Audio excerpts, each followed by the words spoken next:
Welcome back students. मैं हूं विवेक तापड़िया और यह है आपका channel physics in life and life. बच्चों हम लोग जो है पेपर 3 उसको डिस्कस कर रहे थे और यह है पेपर 3 का पार्ट 3। यानी हम इसमें डिस्कस करेंगे question number 21 to 30। So let's start. ये रेक्टेंगुलर कॉइल क्वेश्चन नंबर 21 है। A wire carrying a current is kept in a uniform magnetic field. ठीक है, इसको हमने रखा यूनिफॉर्म मैग्नेटिक फील्ड में। Torque acting on the coil will be maximum. कब maximum होगा? तो आपको अच्छे से याद होगा, आपने रटा होगा बच्चों, बी आई एन ए यानी बिना। यह है प्रिंसिपल मूविंग कॉइल गैल्वेनोमीटर का, बिना साइन थीटा। जिसको याद नहीं अब याद हो जाएगा। तो ये मैक्सिमम होगा बिना के बराबर कब? जब साइन थीटा हो जाएगा 1। और सभी अच्छे से जानते हैं साइन थीटा 1 कब होता है? जब थीटा 90 होता है। The plane of the coil is perpendicular. अब यहाँ पे गच्चा नहीं खाना है बच्चों, यहाँ ध्यान रखना है।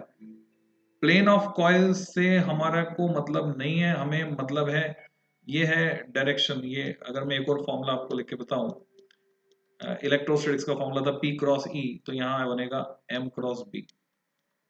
बच्चों ये जो एंगल है M और B के बीच में है, ये क्लियर होना चाहिए आपको। तो M की डायरेक्शन होती है perpendicular to the plane and normal to the plane of coil. Normal to the plane of coil is perpendicular to the field. इन दोनों के बीच का एंगल, क्योंकि normal to the plane of coil ये डायरेक्शन होती है M की।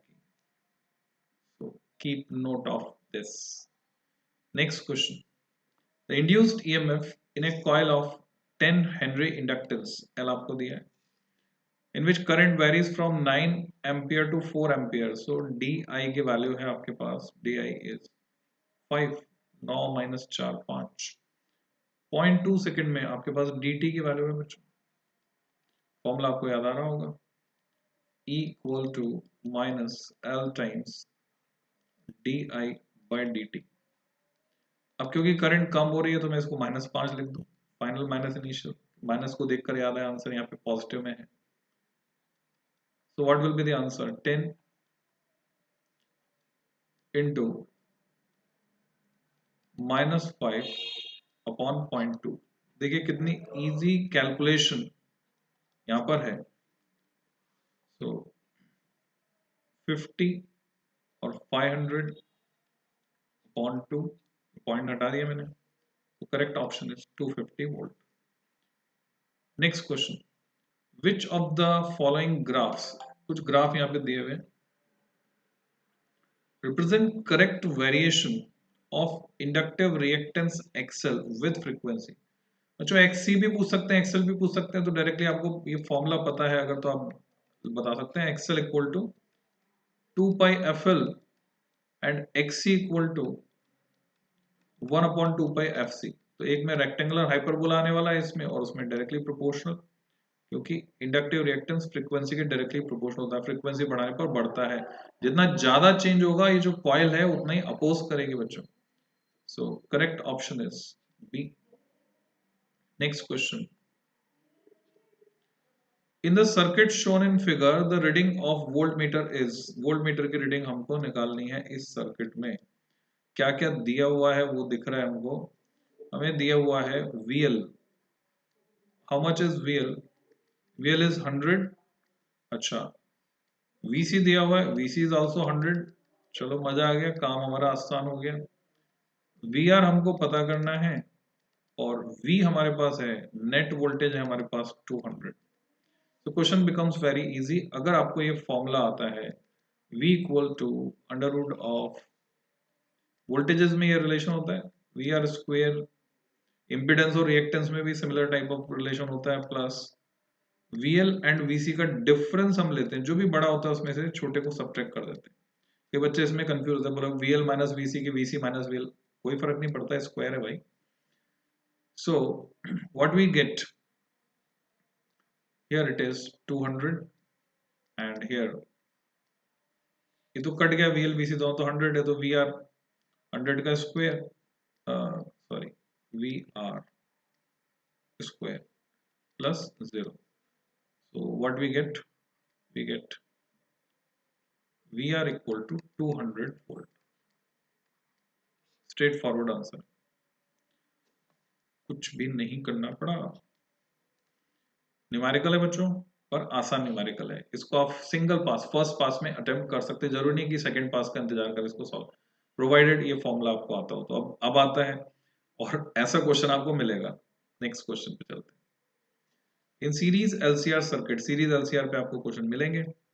Capacity is change from C to 4C, capacity को आपने बढ़ा दिया, सी से बढ़ाकर कितना कर दिया, 4C, 4 गुना कर दिया। For the same resonant frequency, उसी फ्रीक्वेंसी पर इंडक्टेंस कितना चेंज करें। तो रेजोनेंट फ्रीक्वेंसी का फॉर्मूला जो कि बहुत ही इंपॉर्टेंट होता है, जो आपको याद होगा निश्चित रूप से, नहीं याद है तो मान लीजिए याद है, जिससे कि माइंड जब ब्रेन की ट्रेनिंग वैसी होगी, एक्सेप्टेंस देंगे तो याद हो जाएगा। This is the formula, resonant frequency F R equal to 1/2 of L C, XL equal to XC करके हमको मिलता है। तो सी को अगर 4C कर देंगे, अभी चाहते हैं ये सेम रहे, तो एल को L/4 करना पड़ेगा स्ट्रेट फॉरवर्ड, तभी तो बात बनेगी, तब ये 4C का इफेक्ट कैंसिल हो जाएगा। तो correct option is third, L/4। अब हम आगे सेक्शन बी पर। 24 मल्टीपल चॉइस क्वेश्चंस हैं, जिसमें से आपको 20 क्वेश्चंस अटेम्प्ट करने हैं।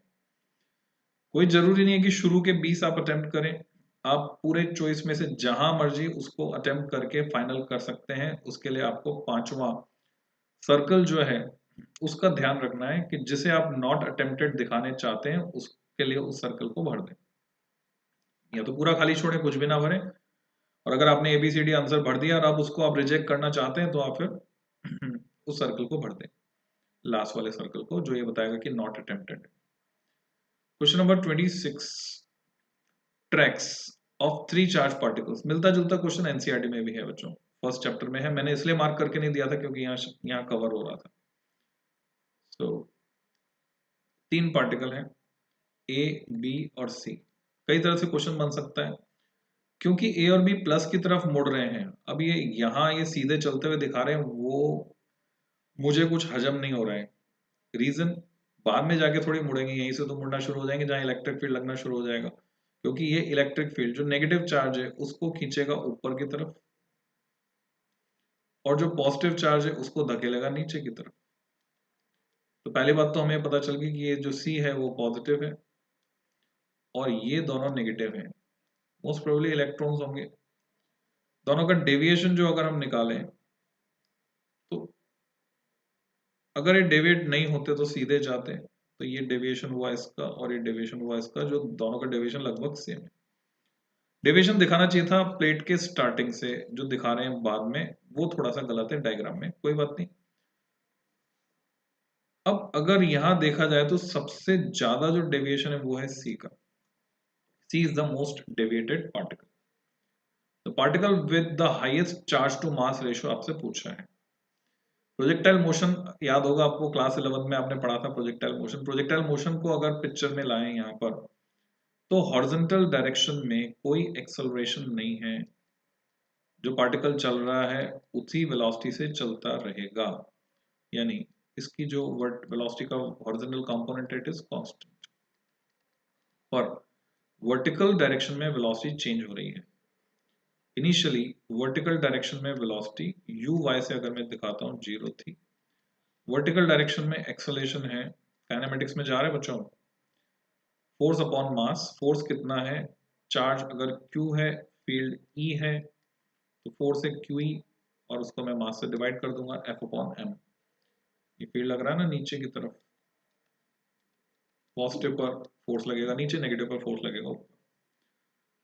तो अब जो डिस्प्लेसमेंट की बात आ रही है, डिस्प्लेसमेंट अगर मैं y मानता हूँ, y डायरेक्शन में, जैसे कि ये हो रहा है, तो y equal to UYT means 0, UT होता है ना, तो UYT means 0 plus half G की जगह A आ रहा है, A QE upon M acceleration into T का square, S equal to UT plus half AT square को लगाया मैंने, है ना, और कुछ नहीं किया। So what we get, y equal to half q by m को मैं एक साथ लिख देता हूँ क्योंकि उसी का इम्पैक्ट हमें देखना है, times e into t square. So y is proportional to q by m, बाकी सब तो कांस्टेंट है, चार्ज टू मास रेशियो। तो जिसका y ज्यादा, c का y ज्यादा, तो जवाब आपके सामने है, सी का वर्टिकल डिस्प्लेसमेंट ज्यादा है, इसका मतलब उसके लिए चार्ज टू मास रेशियो ज्यादा है। नेक्स्ट क्वेश्चन, स्लैब है कोई जिसका डाइलेक्ट्रिक कांस्टेंट के है, एरिया सेम है जितना कैपेसिटर की प्लेट्स का ओवरलैपिंग एरिया आमने सामने, थिकनेस 3/4d है, यानी जब मैं इसमें बीच में इसको इंसर्ट करूंगा तो ये सिर्फ 3/4 हिस्सा घेरेगी, 1/4 हिस्सा छूट जाएगा, चाहे बीच में लगाएं चाहे कोने पे लगाएं, ये सिचुएशन है बच्चों। The change in capacitance, language हमेशा ऐसे लिखी रहती है जो बच्चों को कंफ्यूज कर देती है, गलत है, हालांकि ये लैंग्वेज ऐसे नहीं होनी चाहिए, पर क्या करें, क्या करें, कुछ नहीं कर सकते।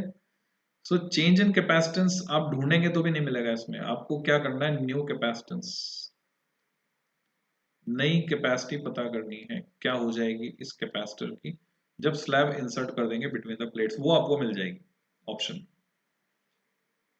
So if you know the formula, जो कि आपको आना चाहिए, क्या फॉर्मूला है, C होता है एप्सिलॉन 0 A/D अगर हवा है या वैक्यूम है, और डाइलेक्ट्रिक इंसर्ट कर दिया तो ये होता है, पूरे में इंसर्ट किया तो KA टाइम्स D, पर अगर पूरे में नहीं इंसर्ट किया है then D minus T plus T/K। अब यहाँ पे आप वैल्यू रख सकते हैं बच्चों, ये छोटा के तो होता है इलेक्ट्रोस्टैटिक कांस्टेंट, तो ये क्या होना चाहिए, बड़ा के होना चाहिए, तो इट शुड बी कैपिटल के।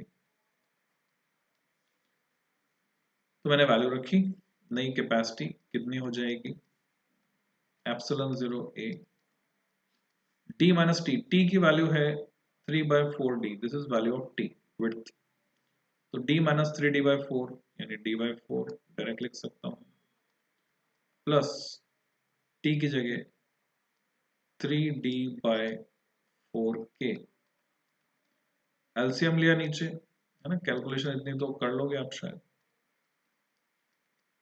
तो नीचे मैंने एलसीएम लिया 4k, मुझे मिला डी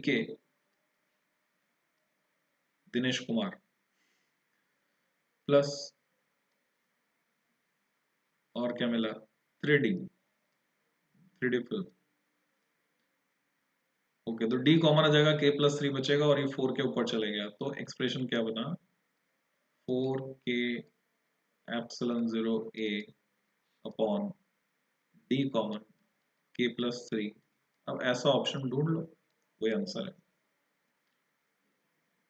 ये रहा, this is the correct answer.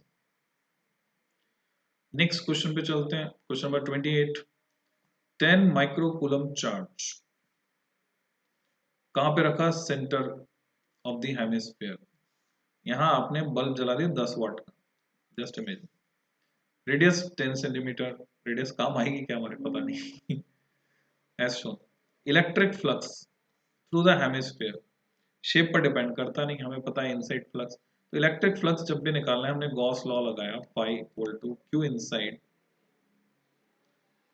Q inside, अब इनसाइड तो है नहीं है तो यहाँ रखा है, तो हमें क्या इमेजिन करना पड़े, सिमेट्री, मान लिया पूरा गोला है, not hemisphere, full sphere, Q inside upon epsilon 0, पूरा गोला होता तो इतना होता, आधा गोला है तो आधा होगा, आधी लाइट ऊपर जाएगी बल्ब की, आधी लाइट नीचे से निकलेगी, तो ये हो गया बच्चों 10 into 10⁻⁻6 that is 10 microcoulomb upon 2 ऐसे का ऐसा।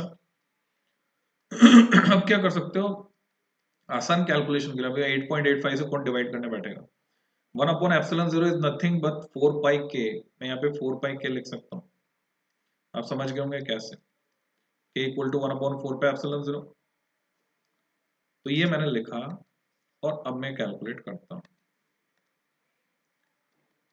4 पे आपको याद रखना चाहिए, 3.14 को मल्टीप्लाई करेंगे 4 से तो 12.56,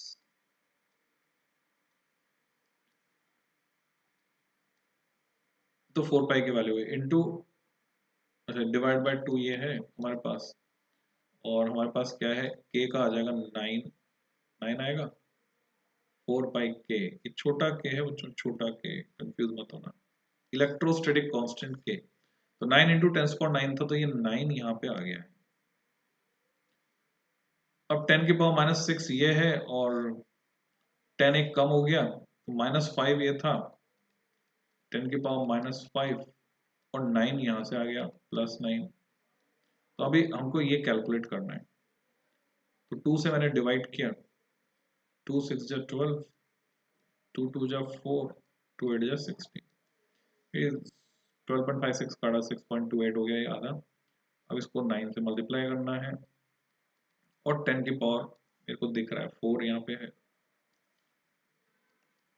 9 6 जा, अब अप्रोक्सीमेट कैलकुलेशन से काम चल रहा है, तो हम क्यों पूरी एग्जैक्ट कैलकुलेशन करें, चेक कर लेते हैं। 9 6 जा 54, तो पावर एक बढ़ने वाली है, नहीं 10 की पावर 5 जो कि सब में है, 10 की पावर 5 तो मिलेगी मिलेगी। 9 6 जा 54, और ये 0.28 और है, तो ये दोनों तो होंगे नहीं आंसर, तो ये आंसर बन गया हमारा, क्योंकि 6 के आसपास होगा। आप समझ गए होंगे, third option is correct. Check करना है तो चेक कर लेते हैं। 21 22 23 24 25 26, okay, 27, then 28, answer is 3. Next question 29, infinite number of charges. कई बच्चे घबरा जाते हैं, कई बच्चों को लगता है अरे मजा आ गया, तो क्वेश्चन किया हुआ पहले। 4 माइक्रो कूलम हर एक चार्ज, एक्स एक्सिस पे रख दिया हमने, 1 metre 2 metre 8 metre and so on, and so on का मतलब अगला होगा 16 मीटर। कूलम फील्ड, फील्ड भी पूछ लेते हैं, फोर्स भी पूछ लेते हैं। एट ओरिजिन, ओरिजिन पे निकालना है, तो फील्ड का फॉर्मूला लगाया हमने, इक्वल टू के Q is common, 9 into 10⁹ and Q 4 microcoulomb, 4 into 10⁻⁶, ये तो हो गया बच्चों कॉमन, अपॉन आर स्क्वायर में आर चेंज हो रहा है। अच्छा मीटर में दिया है तो आसान है हमारे लिए, सेंटीमीटर करना नहीं हमें, तो पहला तो रखा हुआ है 1 मीटर पे, 1/1, प्लस स्क्वायर करना है ना, तो 1/4, प्लस स्क्वायर करना है, 4 मीटर मिसिंग है बच्चों, यहाँ पे 4 भी आना चाहिए था, 4 नहीं आया, वो मिसिंग है, 4 4 जा 16 आता फिर यहाँ पे 2 मीटर, फिर x equal to 8 metre and so on, 2 4 जा 8। अच्छा ओके, तो मैं इसको क्या लिखूं, 2 का स्क्वायर लिखूं, इसको 3 का स्क्वायर तो लिख नहीं सकता, so how to write this, कुछ कॉमन ले लें फैक्टर, सब में कुछ कॉमन फैक्टर वो भी नहीं है, 2 कॉमन ले लेता हूं, तो 1/2 से स्टार्ट होगी सीरीज, फिर 1/4,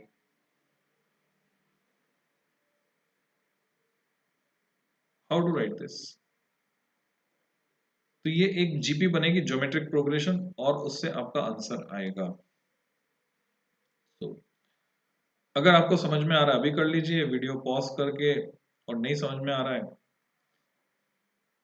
तो बाद में आ सकते हैं इस क्वेश्चन पे, जैसे मैं अटका हूं आप अटक सकते हैं, कुछ बच्चे अटक सकते हैं, क्या करें यहाँ पे, क्या ये गलत है, अगर सही है तो इसको कैसे लिखें, ये तरीका आपको आना चाहिए। तो जिसने देखा हुआ है वो जानता है, तो लेट्स चेक क्या इसमें हम गलती कर रहे हैं। Let's go to the solution, here is the solution. यहाँ लिखा है 1 + 1/4 + 1/16 + 1/64, क्योंकि स्क्वायर कर रहे हैं, तो 1 था, 2 का स्क्वायर किया, फिर 4 का स्क्वायर किया, फिर 8 का स्क्वायर किया, इसका मतलब ये ओके है, यहाँ पे 64 ही आने वाला है। अब 64 आने वाला है तो कॉमन रेशियो क्या हुआ, कॉमन रेशियो 4 हुआ या 64 हुआ, कॉमन रेशियो कैसी कैसी जीपी बनी, कैसे निकालोगे, यहाँ बोल रहे 4, 1/4 इज द कॉमन रेशियो, 16 4 जा 64, ओके, कॉमन रेशियो इज 1/4, तो सॉल्यूशन आपको दिख रहा है बच्चों। जीपी में हम क्या करते हैं, sigma GP if R is यानी common ratio is less than 1, आप अच्छे से जानते हैं मैथमेटिक्स वाले, then sigma GP is a first term upon 1 minus R, तो फर्स्ट टर्म 1 है, 1/1 माइनस 1/4, तो यहाँ पे ये जो है 1 माइनस 1/4 3/4 आ जाएगा नीचे, 9 4 जा 36 टाइम्स फॉर 3 इंटू 3/4, तो मैं 36 लिखूंगा ही नहीं, 9 3 जा 27 से काम चलेगा, तो 4.8 कैसे आया वो देखो, मैंने क्या कैलकुलेशन मिस्टेक की है। 1 माइनस 1/4 है, 3/4 तो 4 ऊपर जा रहा है, मैंने गलत करके वहां काट दिया, ठीक है, ओके, तो कैलकुलेशन आपके समझ में आ गई होगी, ये ऊपर जाएगा 4, यहाँ कटेगा नहीं, ये था, तो ये 4 भी रहेगा और 4 और ऊपर जाएगा, तो correct answer is 4.8 into 10⁴ Newton पर कूलम। क्वेश्चन नंबर 30 पे चलते हैं बच्चों। Capacitor of capacitance C has charge Q and stored energy U की जगह W से दिखाया है, चार्ज को हमने बढ़ाकर 2Q कर दिया, तो स्टोर्ड एनर्जी क्या होगी। यहाँ पर ये नहीं बताया कि कैपेसिटर कनेक्टेड है बैटरी से या डिसकनेक्टेड है, बस ये बताया चार्ज इंक्रीज टू 2Q, यानी ऑब्वियसली बैटरी से कनेक्ट होगा तभी चार्ज जाएगा, तो पोटेंशियल कांस्टेंट है, पोटेंशियल कांस्टेंट है तो एनर्जी के लिए हम फॉर्मूला यूज करेंगे हाफ CV स्क्वायर। तो क्या इससे आप आंसर निकाल पाएंगे, या फिर आपको यूज करना चाहिए half Q square by C directly और आंसर आ जाएगा।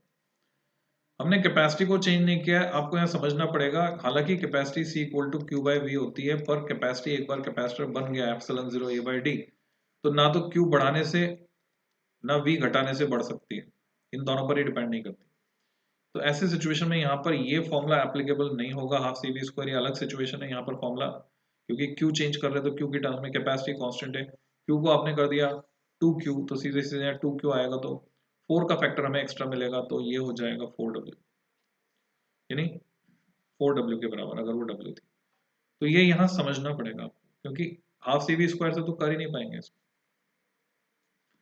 तो मैं समझता हूँ बच्चों इस पार्ट में इतना ही, और नेक्स्ट पार्ट में रिमेनिंग क्वेश्चन 31 to 40 मैं लूंगा।